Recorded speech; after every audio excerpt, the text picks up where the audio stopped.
તો તમે કેમ આવી રીતના પછી આ કઈ એમ જ છે કે તમે ડાયરેક્ટ 10 વર્ષના કર્મચારી કે ભાઈ તમારાથી થાય તો કરો બાકી ચાલતી પકડો, આવી કેવી ભાષા છે તમારી? આવી રીતના તો કઈ રીતના તમારી કંપનીનો ગ્રોથ થશે? પછી જે વ્યક્તિ તમારા કંપની માટે ખૂન પસીનો પાડે છે એ બી આપણો પરિવાર જ છે ને, એને કઈ રીતના તમે આવી રીતના તમે તુચ્છ ભાષામાં વાત કરો? ભાઈ કર્મચારી છે, 10-10 વર્ષ સુધી તમે પરમેનન્ટ તો કરતા નથી, સેફટીના સાધનો તો આપતા નથી, બરાબર? બોનસો માટે લડાઈ કરવી પડે, અમારે વીમા પોલિસીઓ માટે તમને કેવું પડે.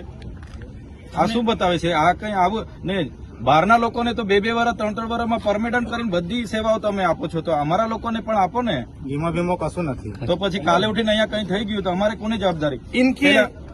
બિરલા સેન્ચુરી વાળા 1300-1400 લોકોને છોડીને હમણાં જતા રહ્યા, હવે 130 જણ અમારી પાસે આવ્યા, અમારે ક્યાં હોદવાના? એટલે તમે છે ને બધું ટર્મ્સ કન્ડિશન અમારા વર્કરો સાથે કમ્પ્લીટ રહો, આવી રીતના બિહેવિયર નહીં કરો. આજે તો અમે ફર્સ્ટ ટાઈમ અમે